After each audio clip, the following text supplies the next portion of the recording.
Some people here.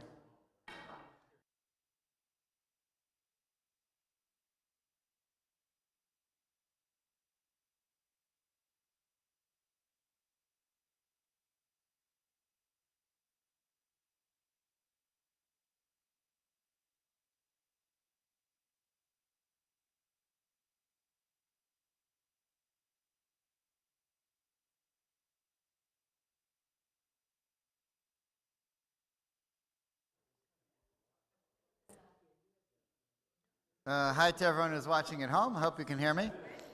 If you can't, text me, but you should be able to. Okay, hi everyone. Good to see you. So just to announce, you can see we're winding down. We don't do. We're not going to have lunch and learn June, July, August. So we take a hiatus because nobody would come. Maybe next year we won't do May either.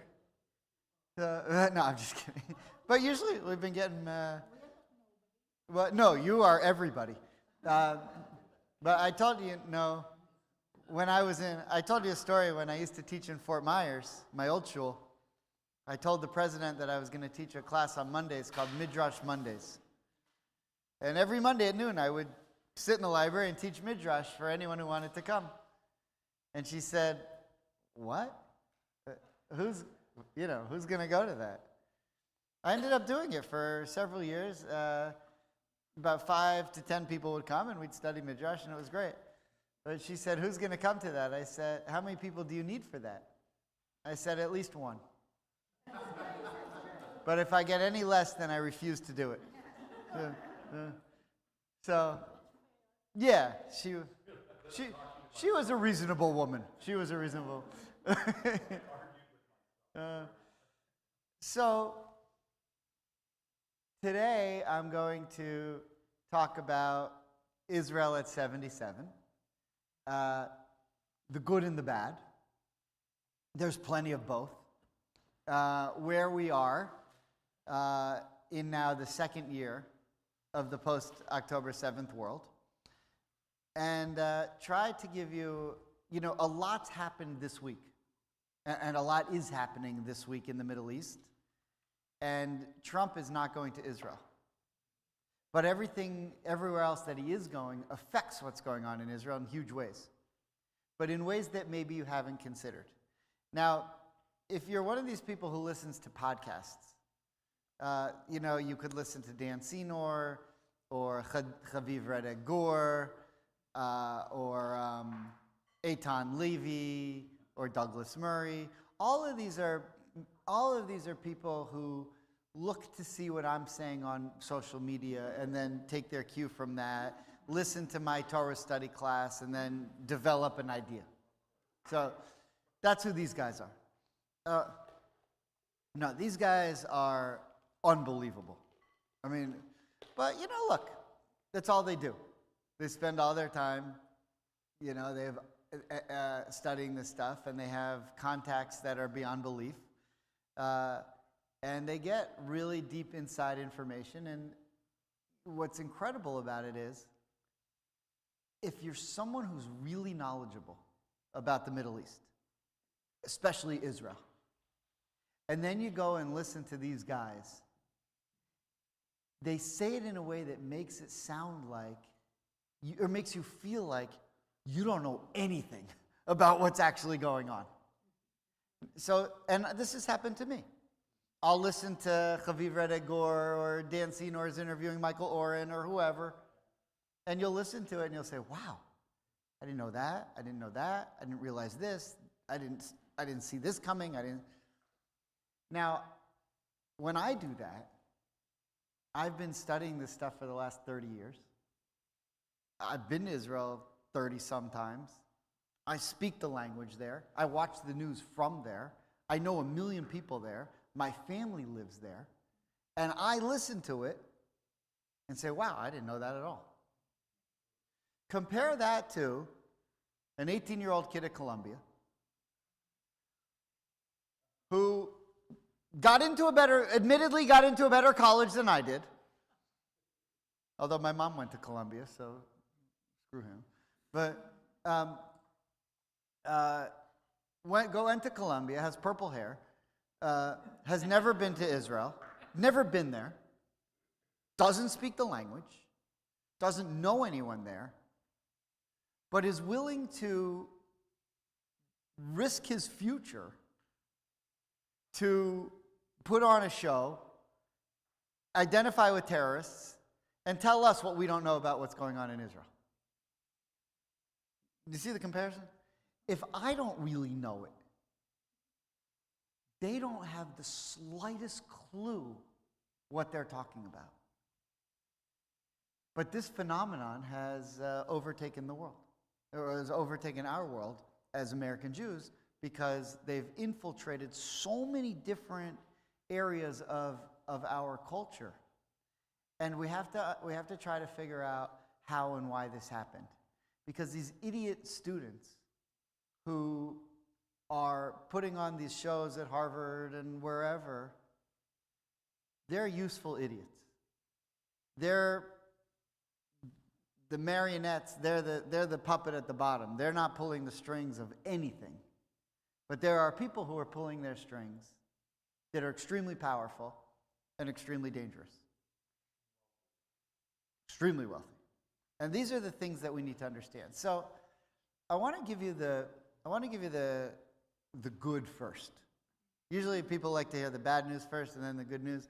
But I think I'm going to do good, bad, good. So a little bit of good, a ton of bad, and then like a little bit of good before you leave. Thanks, Janice. So here's the good news. First of all, if you ever do listen to these podcasts, part of their goal is to scare the hell out of you. You listen to the podcast and you think, that's the end of Judaism in America, Israel's going to be destroyed, we have no chance. And I've been listening to these podcasts, and not so much podcasts, I don't love the podcast, but reading the articles, hearing the speeches of these same people for years. And for many, many, many years, like a good 20 years, it was the same thing every time. Eventually we're going to go to war. We're going to have to go to war with Iran. It potentially could be as they're on the verge of nuclear weapons or have already gotten to the point where they could test a crude missile. And as we go to war with them, Hezbollah is going to destroy Israel. And we won't be able to stop their 200,000 ballistic missiles that are aimed at Israel. And you'd listen to the podcast and say, Israel's doomed. There's no, and they would actually say, and I've been in rooms with Israeli generals who would say, if we attack Iran first, we have a 75% chance of winning. And if they attack us first, we only have a 50% chance of winning and surviving. And you'd walk out of the room thinking, it's doomsday.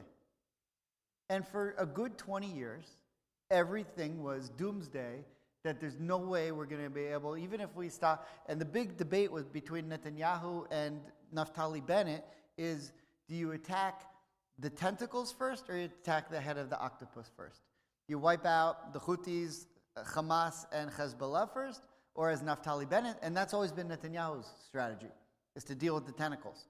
Naftali Bennett said, if I'm ever prime minister, we're going to go and knock out the head of the octopus, but he was only prime minister for about 6 minutes, and he didn't have a chance to necessarily put that into effect. Although, if elections were held today, he would be the next prime minister of Israel, according to the most recent polls.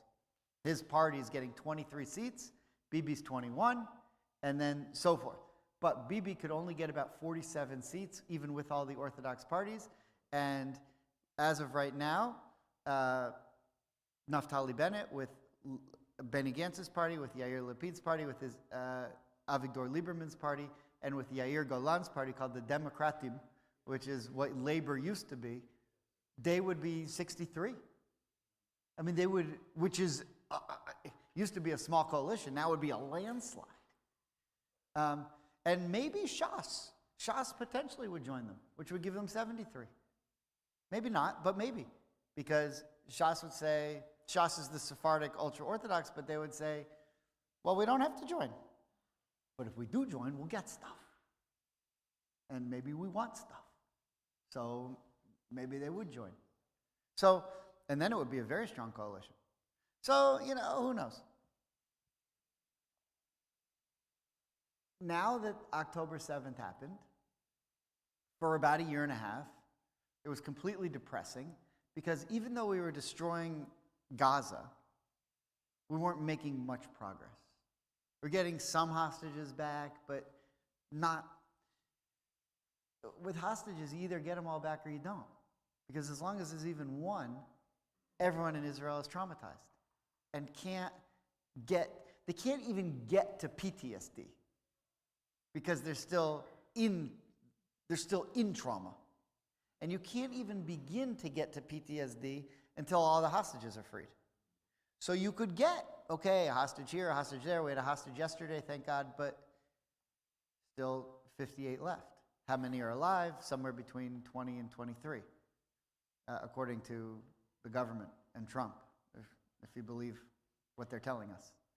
If you go by Sarah Netanyahu, then it's less. She's an idiot. Absurd what she said about that. But Bibi said there's 24 hostages in an official interview, alive. And she whispered to him, pachot. She's not supposed to have that information. That's not her information to have. And she sure as hell shouldn't say it in public in front of the families of the hostages, which she did. It was a bilti makubal. It was a big a firestorm in Israel. So here's the point that I'm trying to make. It's good to have a point. For all this time we're listening to this podcast and you think it's doomsday because of Hezbollah, I want a refund for all these speakers who caused me not to sleep for the last 20 years. That Hezbollah is going to rain down all these rockets. And by the way, you know what Bibi said at the beginning of the war? Tel Aviv is going to be leveled. He thought that Hezbollah was going to attack with their ballistic missiles and take out Tel Aviv.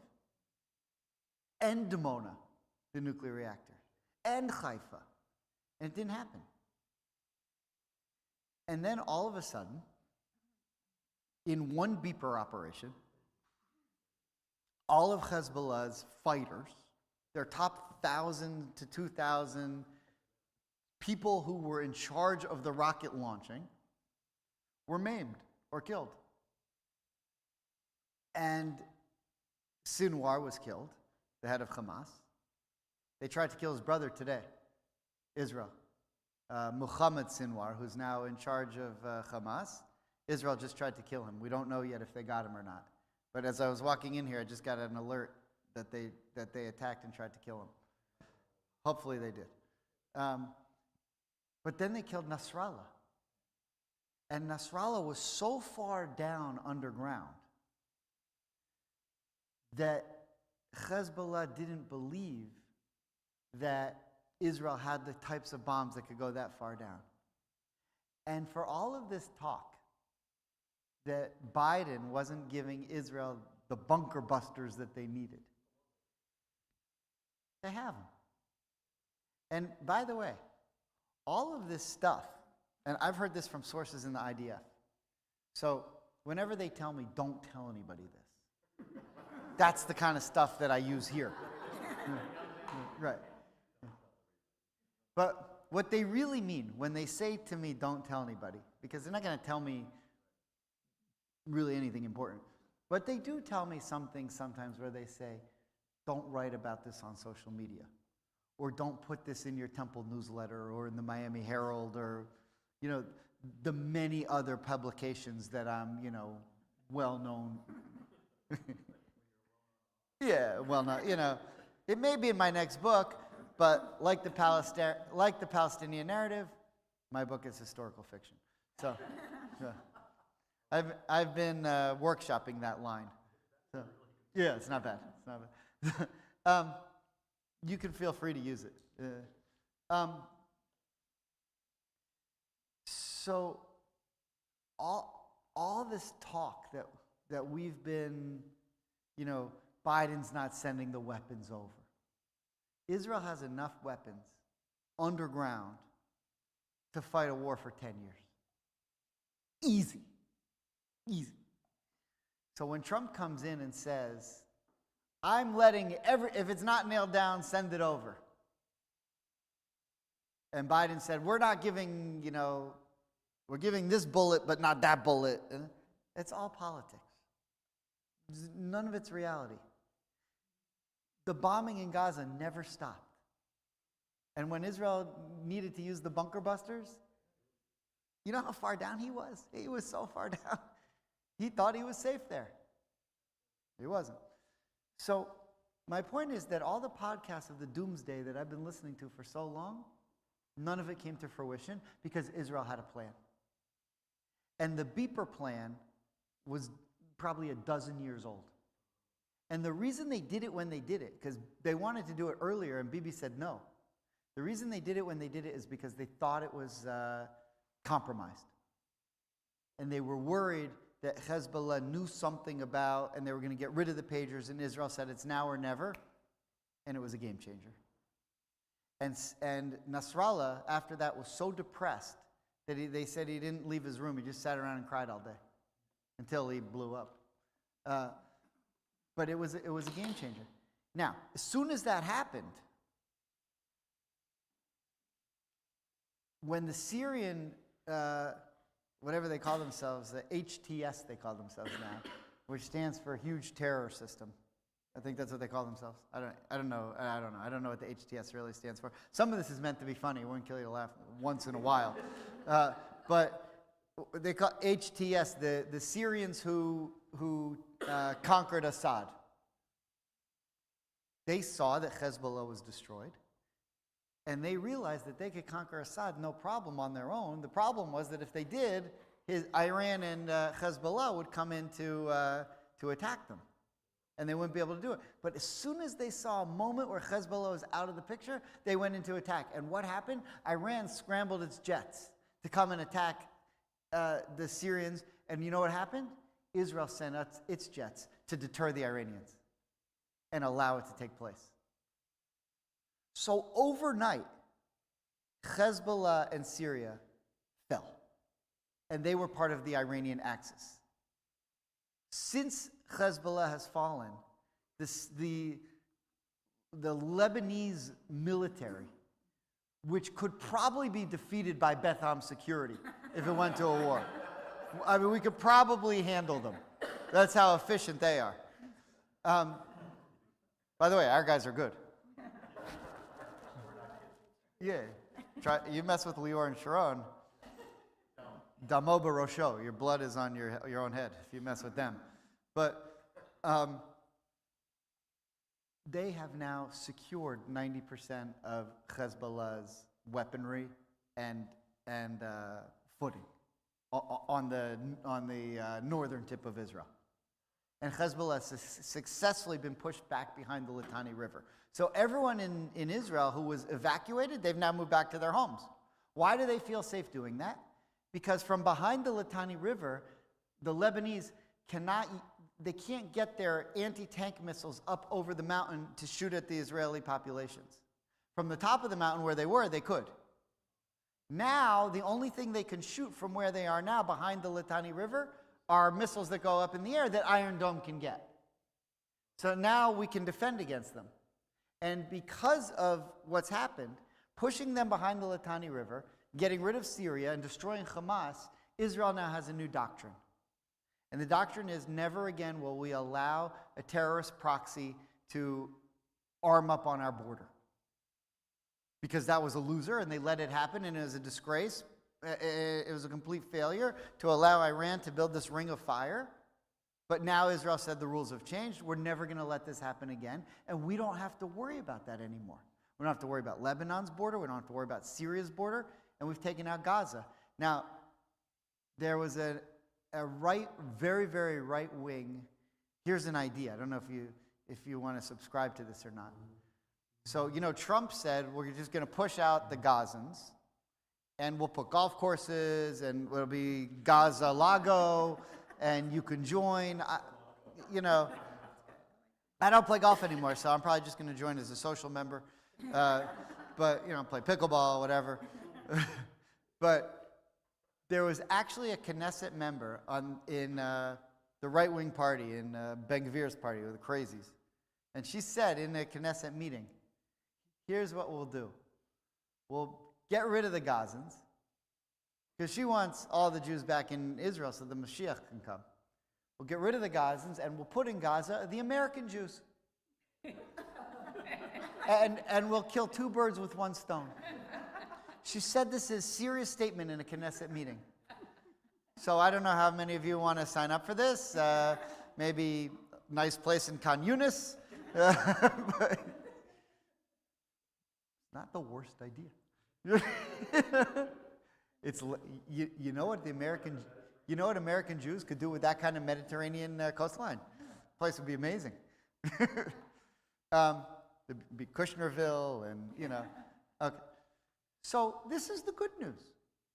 Israel has actually in the region never been stronger, because before October 7th, Hamas was shooting rockets all the time.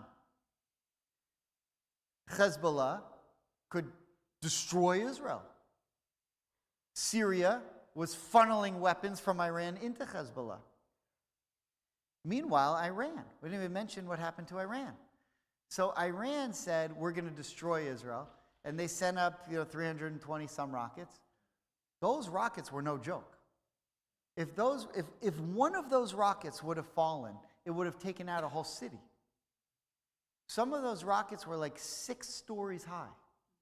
They were massive. If one of them would have hit Dimona or a small town like Arad or something, it would have taken out the whole city. Israel knocked out every single one of them. And then Israel did 2 things. What Iran had in their nuclear facilities, they have all these nuclear facilities that they're required to report them. But they have secret ones that they don't report. Israel attacked the secret ones that they didn't report. Because if they would have said, you said you weren't going to bomb our nuclear facilities, they would have to admit that the facilities that they had were nuclear. This was ingenious. And you know what's amazing to me is you have these Mossad, Shabak, Aman, IDF, these guys who've been doing this, men and women who've been doing this their whole lives. They're experts. They know every inch of every single thing in Syria and Lebanon. They know everybody they know. We could have a Reform rabbi sitting in Scarsdale right in the Washington Post. I don't agree with the strategy. This happened yesterday, by the way. Oh, so I said, okay. Great. Tell me. What do you know that the Mossad doesn't? What do you know that the Shin Bet doesn't? I mean, are you kidding? Look what they've done. Then they took out all of Iran's air defense. And when the Iranians sent their squad to come and shoot at the Syrian rebels, Israel sent its planes up, and the Iranians they were scared out of their mind. Because if they went into a dogfight with the Israelis, they'd be slaughtered. And they knew it. So I heard Chaviv Redek Gore speak. He's one of these guys I listen to the podcast. He's a writer for the Times of Israel. He's a genius. Really nice guy. Chaviv Redek Gore. I met him twice this year. I met him at APAC, and then I met him again at a conference in Aventura. I got my picture with him because my mom loves him. So I told him, listen, but for my mom, and I said to him, you can send a picture of me to your mom. She'll be very impressed. If she's from Pinecrest, she'll be very impressed. So what he said was, the only thing it took for Israelis to defeat their enemies was to remember how strong they are. Because Israel's the strongest power out there. But they didn't feel that way because of how horrible October 7th was and the trauma that it took. But the fear was in Israel. This is a real fear. That when war started, because war was inevitable with Iran, or its proxies, but when the war started, that Israel wouldn't do very well because the new generation cares more about their iPhones than Zionism. And they're called in Israel the Tick-Tock generation.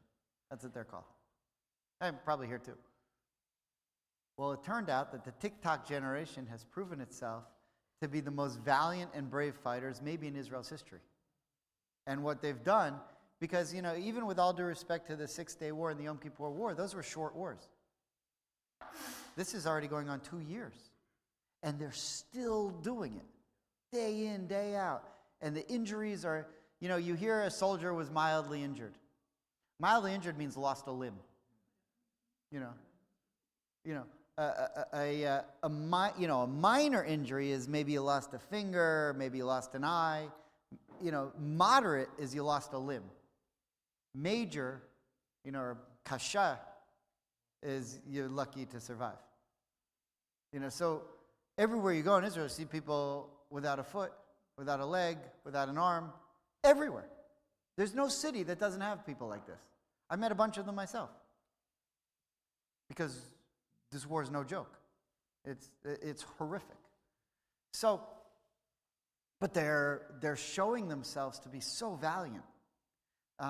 And they keep going back for reserve duty and reserve duty and reserve duty. And they've turned out to be one of Israel's greatest generations, which people weren't sure if they still had the Zionist motor. And they do. So that's a lot of good news. And all the podcasts that I didn't sleep over for 20 years didn't turn out. Now, I never saw October 7th coming. Obviously. I mean, I never imagined that a scene from the Holocaust could take place. Now, I say a scene because we have to keep in mind, more people were killed in Auschwitz in one day than in all of Israel's wars combined over 77 years. She's got it.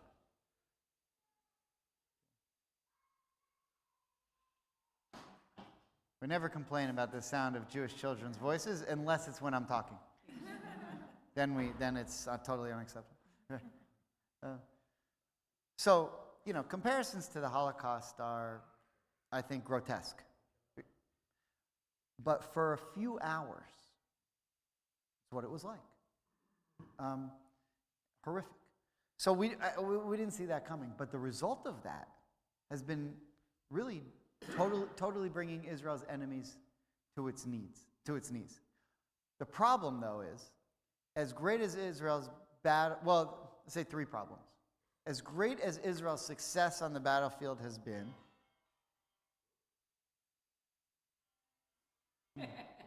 there's a button. Yeah. Got it? Okay. That's a good warm-up, though. All right. As great as Israel's success has been on the battlefield, the hostages make it impossible to celebrate. Because everyone in Israel, no matter where you go in Israel, you see their faces, you see yellow pins, it's on TV, it's on the front of every paper, there's this many hostages, it's been this many days, happy birthday, cheers to the hostages. Every conversation in Israel is about the hostages. So no matter how, even when you kill Sinwar, even when you kill Nasrallah, even the beepers, yeah, but the hostages.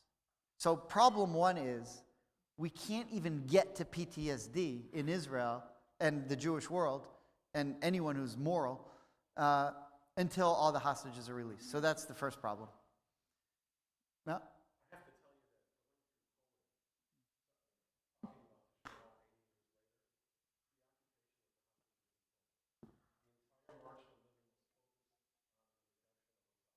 Yeah. Yeah. And if you're a Jew who davens, then 3 times a day when you say, the one who frees the captive, it's real. So, think about it all day long. So problem one is that we can't really enjoy this is the hostages. Problem two is that as long as Hamas, Qatar, Iran, whoever planned this, Moscow, China, who knows where, who knew about this? As long as they've been planning the operation that took place from Gaza, twice as long they've been planning the diplomatic war. And they've been setting the groundwork to prepare for this diplomatically around the world even longer. And while they had almost no success on the battlefield, and the truth is, if it wasn't for the Nova Festival, that was a bonus for them. Hamas didn't even know that was happening. If it wasn't for that, and Israel would have been better guarded on the south, this would have been a complete loss for them. Because do you know how many, I think 1,800 people have been killed so far, maybe a little bit more, in terms of soldiers and all the people that were slaughtered on October 7th. You know how many Hamas soldiers were killed in Israel on October 7th? 1,600. Not bad, right? But Israel killed 1,600 Hamas fighters. Almost all of them who went over there to fight was a suicide mission. And most of the ones who've come back, Israel's killed them too. There aren't many left who were the original ones. How they know that they've killed them, I have no idea, but they're amazing. So, for them it's a huge success because they want to die. They worship death. They love that. That doesn't bother them at all. We worship life. So each one for us is like a whole world destroyed. But diplomatically, their success has been beyond belief. And it's all based on a completely false narrative of what's going on. But they have been building this and building this and building this for years. And so now when they refer to Israel as committing genocide, people, oh yeah, Israel's been committing genocide for years. Oh, really? In genocide, does the population tend to go up or down? Well, the Palestinian population has skyrocketed since 1948 and has never stopped. Although I'll tell you one great thing. We used to, another thing about these podcasts that used to terrify everybody. The Palestinian birth rate is way higher than the Israeli birth rate, and soon they're going to outnumber us and we're losing the demographic war. You know what? We've turned the tables on that. Israeli birth rate is now higher than the Palestinian birth rate. So we don't, but I can't tell you how many lectures I sat in saying, soon they're going to be more than us. Orthodox, one place where they're helpful. By the way, I looked up the woman who said that, about that the Americans should go to Gaza. She's very Orthodox, super right wing. Her husband was killed in a terror attack in 2003. And in one of the hostage exchange, the guy who killed her husband was released. So I understand why she's upset. She has 10 kids, though. That's not bad. Easy for you to say. I know, yeah. 17. Yeah, but 10's not bad. 10's, it's a minion. Yeah. Were you going to say something? Someone have a hand up? No? Okay. All right, so diplomatically, the hostages is the one problem. Diplomatically has been a complete and total disaster. And I said to someone today,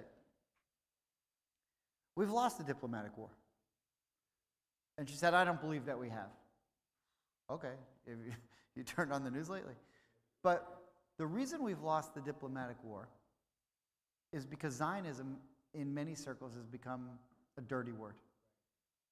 And if Zionism becomes a dirty word, all Zionism means is the Jews have a right to live in their homeland side by side in peace with their neighbors. That's all it means.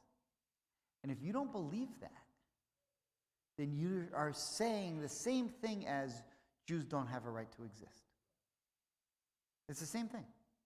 And that's become permissible on college campuses and places like that. So now let me put this all together. Why is it that on college campuses, these kids who don't know anything about anything think that Zionism is a dirty word and are willing to risk their futures on it and have turned it into anti-Semitism? Now, if you really know what you're talking about, and someone comes up to you and says, well, Israel's committing genocide, I'll say, well, show me the figures. Because what you're saying makes no sense if you look at facts. I know you're probably not interested in facts, but if you want to talk about facts. And they say, well, Israel's an apartheid state. Okay, well, I used to live there. When I was in the hospital with a kidney stone at Hadassah Hospital, the guy in the room next to me was Arab. I mean, we shared the same room. The guy in the bed next to me was Arab. How many mixed race hospitals were there in South Africa during apartheid? How many times I've been to the Dead Sea Resort with Palestinians swimming right next to me?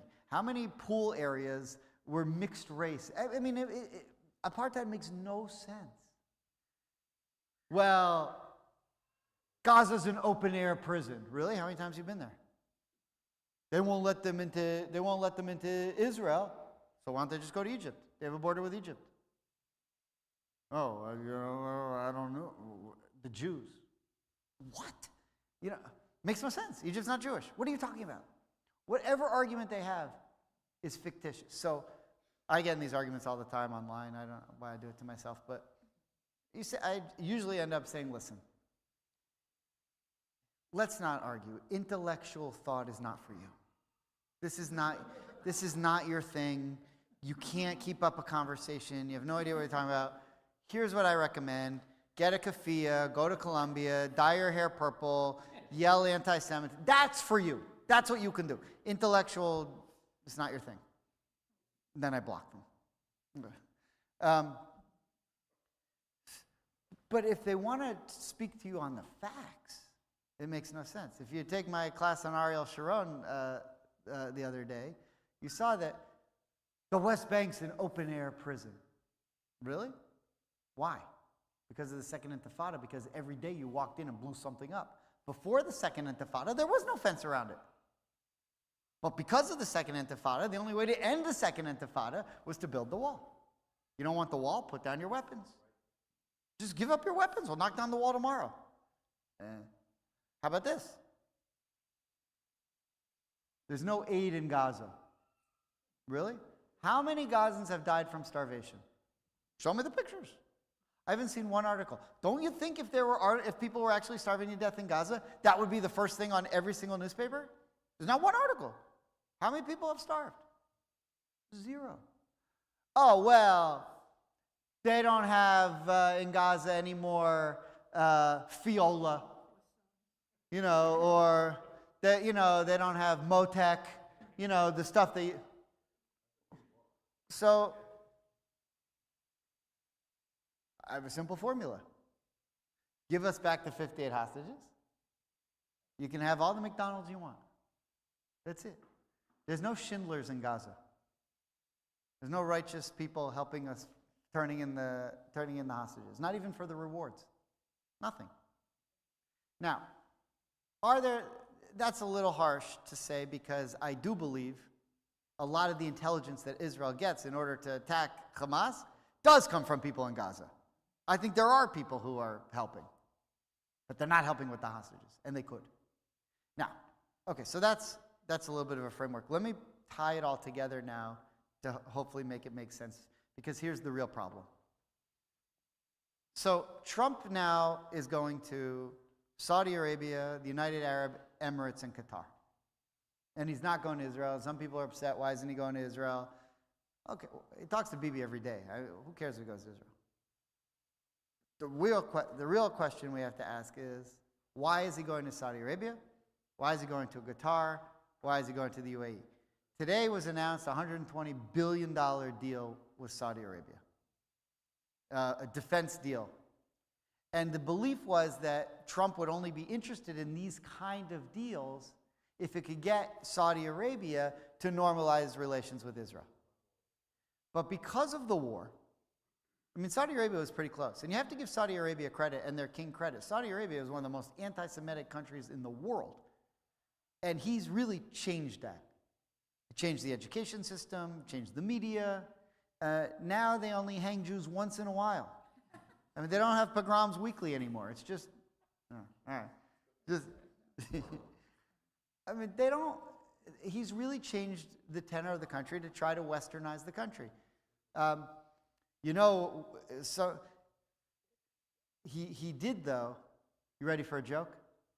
It's offensive, though. It's offensive. It's offensive. He actually, they said, he turned Saudi Arabia from the safest country in the world to the most dangerous country in the world in one moment.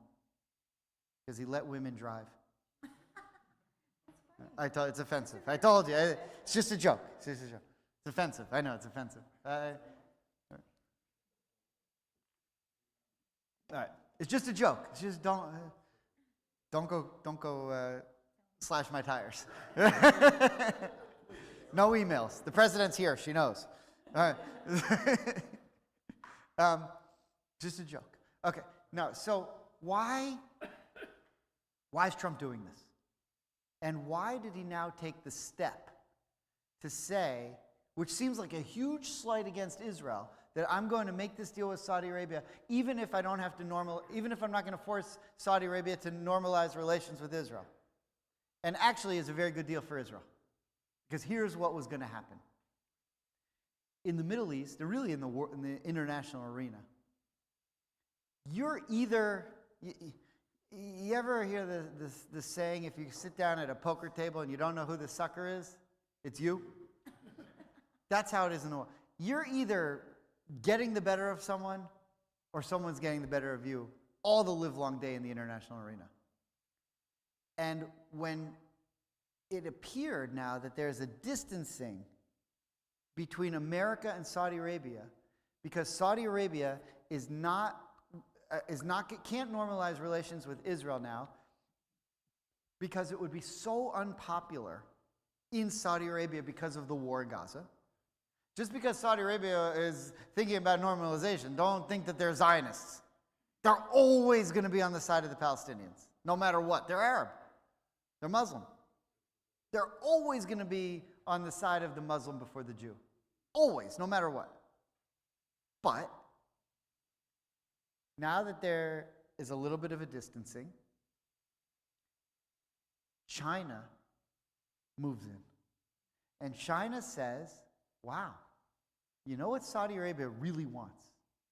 They want the defense deal, and they want nuclear civilian production. And America, that's what they would give them in return for normalization. China sees normalization might be off the table. Hey, Saudi Arabia, we'll sell you the weapons and give you the nuclear know-how and stuff, and we'll move in. Trump sees that. For Trump, Israel is like a nuisance because he's playing on the main stage against China. I mean, Israel's important, obviously. It's a big time importance. But Trump hates China. And he sure as hell doesn't want China to get the better of him and to take over in the Middle East. And so China was about to come in and say to Saudi Arabia, we'll make a deal with you. China's trying to get a foothold in there. They've tried to do it for a long time. And Trump says, if I keep sticking to this normalization with Israel, you know what I'm going to get? China and Saudi Arabia, and then I'm in serious trouble. So now he comes in and says to Saudi Arabia, what do you want? We got to keep China out of here.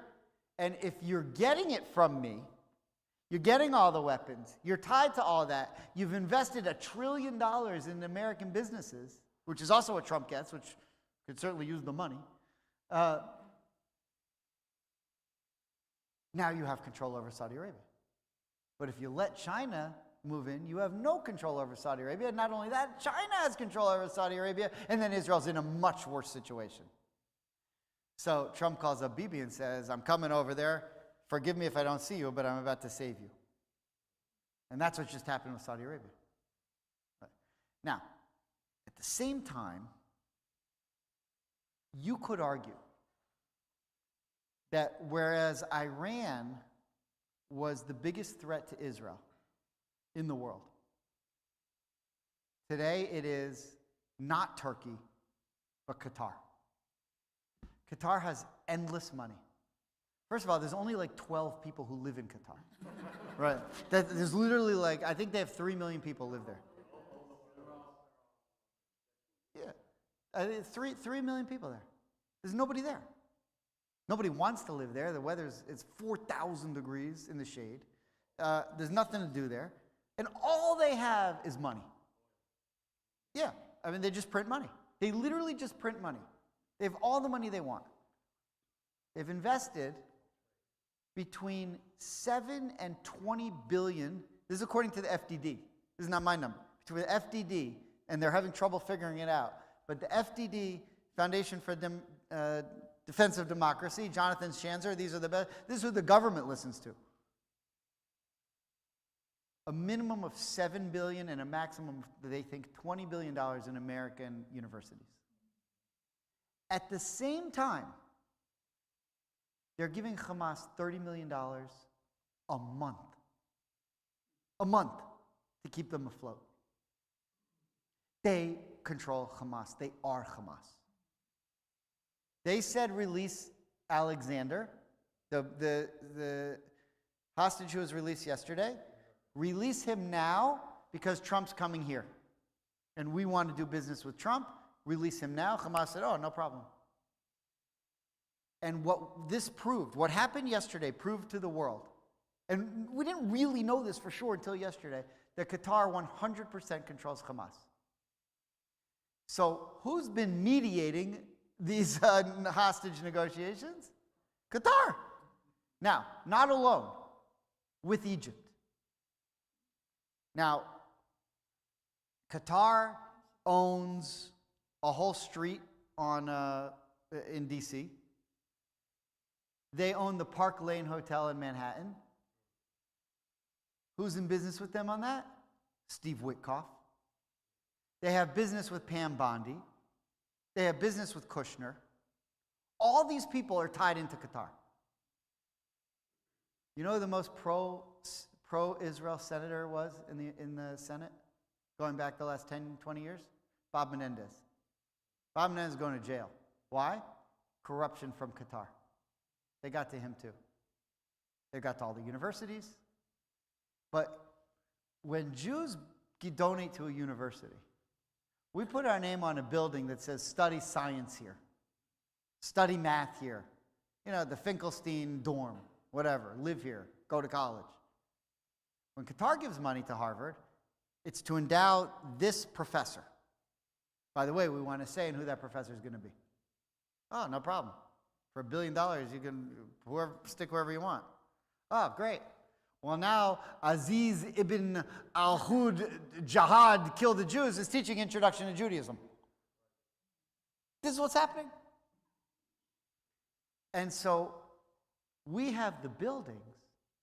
They're getting the minds of the students.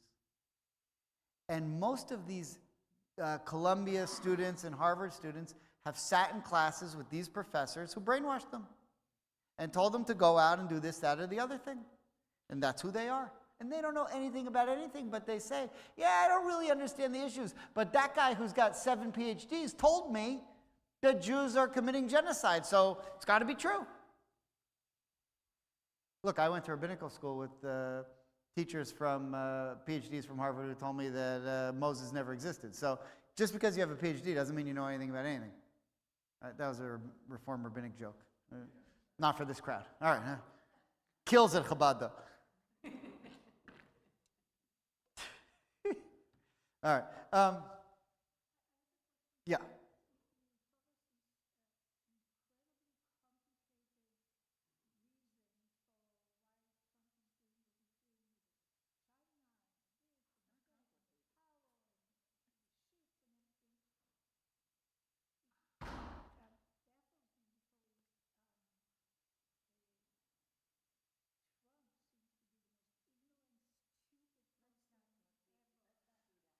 Okay.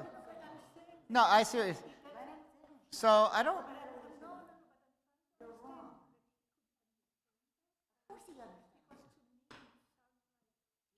No, yeah, no, I don't.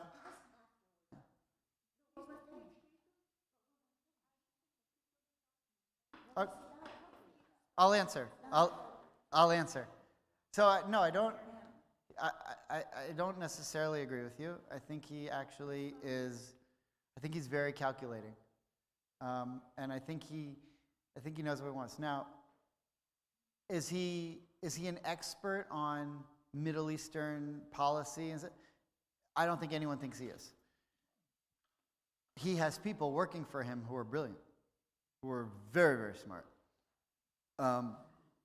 But the problem with Trump is you never know where he stands. Some days he's here, some days he's there. I don't really want to get too much into it because I know people get crazy when you talk politics. But what he's doing now in Saudi Arabia has everything to do with China. There's no question about that. Now, the question about Qatar is a different question. Because here's what's happening with Qatar. Qatar is the world sponsor of political, listen closely, political radical Islam. Which means that their desire is to sponsor organizations that will be political parties based on radical Islam, which means to say they're the patron saint of the Muslim Brotherhood. Now, what's interesting about that is they're the biggest world supporters of the Muslim Brotherhood. The Muslim Brotherhood are most prominent in Jordan and Egypt. Who hates the Muslim Brotherhood in Jordan and Egypt? The king of Jordan and al-Sisi, the president of Egypt. So, Jordan and Egypt, the governments despise Qatar. But the people like Qatar. And one of the reasons they like Qatar is because the media that they consume is Qatari. Al Jazeera is run by Qatar. And most of the Arab world gets its news from Al Jazeera, which is a disgrace. I mean, it's like pure fiction. But that's where they're getting their news. Now, listen to this. You know those disgusting, despicable displays when Hamas let one of the hostages go and they put them on the stage? You know who coordinated that? You know who produced those? Al Jazeera. Al Jazeera was there on the ground. You should have a stage like this, and you should stand here and put the sign there, and we have our TV here. Al Jazeera produced those disgraces. So Qatar, in almost every way, is pulling the strings. And their money is so pervasive. They have virtually every major law firm in this country on retainer. Qatar sponsors the congressional softball game. They're the biggest sponsor of the Washington Capitals. They're everywhere. And almost anyone you can think of in power, including Kushner, is doing business with them. This is kind of what they're like. They're the Switzerland of the Middle East, only they're not impartial. They're extremely partial, and their brand is now the only good thing about them is the governments of the other countries hate them too. The governments of the other countries hate them too, which is a good thing. Yeah. I mean, how's that going to go? What's Trump's plan? I think in the end he's not going to take that plane. And I don't know that he ever was even going to. But Trump is the master. The best in the world. The best since Hitler. The best. Whatever the main issue is, he'll take your mind off it. Whatever he's doing there, you're so worried about this plane that he doesn't even care about it. He probably has 10 planes. You don't even see misdirection. He's amazing at it. You're thinking about fluoride, and God knows what other stupid things he's doing, or RFK. You're not seeing the real issue. So whenever I see headlines like that, I ignore them. I'm interested in what's going on in Qatar. My teeth aren't that great to begin with. I'm going to need probably veneers in 10 years anyway. What's the difference? No, I'm just kidding. I'm pro-fluoride. So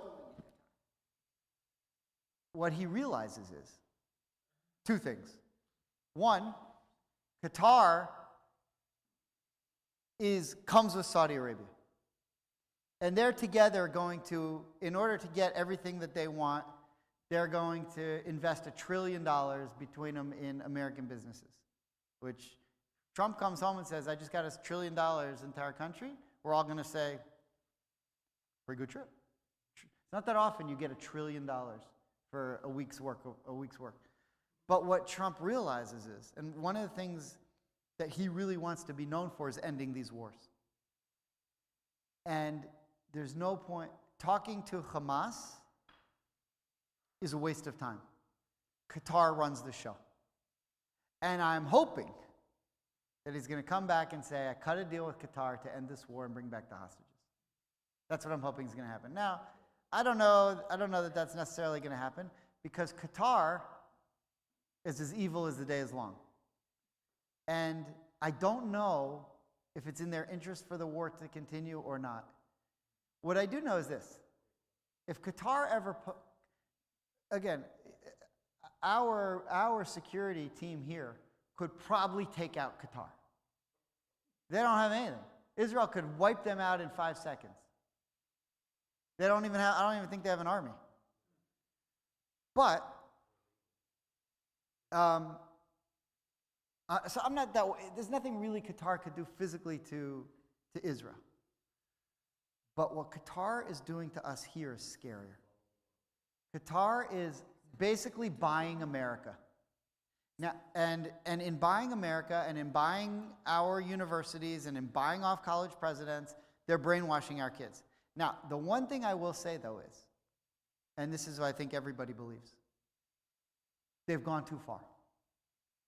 And there is a real hatred that is boiling across America against Harvard, against Columbia, and Americans are saying, that's not us. We're not interested in this nonsense. And hopefully there's going to be a stand. But I think the single most important issue to protect Jews in this country is stopping sovereign money from foreign states from buying our country and preaching a Islamic bent. That is what's absolutely killing us.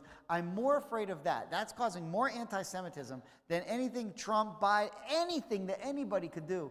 It's what Qatari and Chinese and Russian money are doing in this country that is absolutely destroying us. And that's what terrifies me the most. So I said I was going to give you, that's the bad news in the middle. I'll end with a bit of a positive. The positive is this, that all the billions, maybe trillions of dollars that they've spent over the last 20 years or 30 years, Israel and us have taken their absolute best punch. And Obama used to preach that if we ever took their best punch, Israel would be so devastated by the diplomatic fallout that it wouldn't be able to survive. And the truth is that we have taken their absolute best punch, and in my opinion, Israel and the American Jewish community are standing stronger and better than we ever have in our history. There's never been in Israel, diplomatically, economically, politically, as strong as it is right now. And the American Jewish community has united in ways that never, we see it here. We went from 1,500 families to 1,900 families in the last 3 years. Because people around here, I get it. I get it. But, I mean, you see, you can't get a seat at my thing. You can't find a seat. But Jews are, you ask any rabbi in the country, is your synagogue growing? Yes. Because Jews are coming home. Jews are coming home. And we are, so just like Chaviv Redek Gore said, all Israel had to do to defeat its enemies was remember how strong it was. It's the same thing in the United States. Are we really going to let these purple-haired freaks at Harvard make us hide in our basements and act like this is the pogroms? Or are we going to remember we're the American Jewish community. We're one of the strongest and most powerful, well-educated, well-organized forces in the entire world. And we can easily defeat these morons who are running around. We just have to make sure that the people who are funding them get cut off, because that is the biggest danger. And whenever I see a politician, the only thing I say to them is, what are you doing to stop letting these other countries take over our country financially? Because that's what. And by the way, I'll tell you one last thing. The next battlefront, and you're not going to believe this, but the next battlefront beyond the universities is K through 12, because they're coming for our schools. And they'll go to a high school somewhere and say, oh, you need $100,000 to fix your football field? It's nothing for them. It's nothing. They could go to Gulliver. I mean, they didn't, I don't think. But they go to Gulliver. Oh, you need a new science building. What is that, $1 million? No problem. Here you go. Oh, we need you to teach this one class, though. We have a great professor for you. You're going to love him. He hates Jews. You'll love him. Right? That K through 12 is the next battlefield, and it's terrifying. So we have to stop this Qatari money. The government. We have to lobby. We have to fight for it. They're the only one that can do it is the government. So, okay, yeah.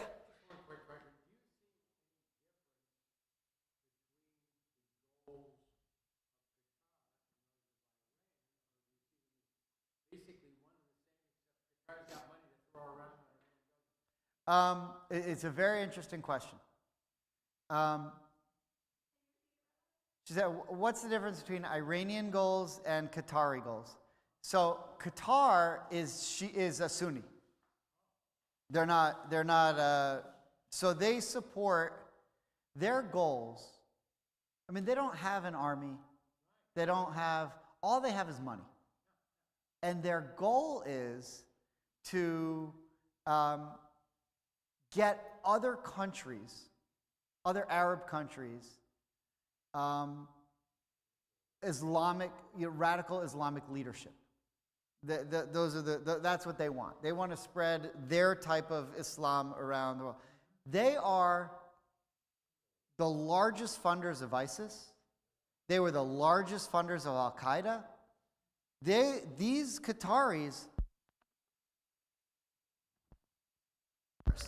Now, Iran, their goal is to promote the Shiite cause. But the one difference is Qatar does not have a stated goal of destroying Israel. It hates Israel, no question. But they don't really care so much if Israel's there or not. Because Qatar, here's the difference. Iran admits that it's psychopathic, that it wants to kill Israel. It says it'll tell everybody. Qatar is also just as crazy, but wants you to think that they're normal. So how can Witkoff and Pam Bondi and all these people do business with Qatar? Because they act like they're normal people. And they act like they're just interested in business. But behind the scenes, they blew up the World Trade Center. Or they financed it. Behind the scenes, they're paying for Al Qaeda. They're paying for ISIS. They're controlling Hamas. They're giving Hamas $30 million a month. They're evil. But they dress up in nice suits and eat and drive Rolls Royces.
a little bit.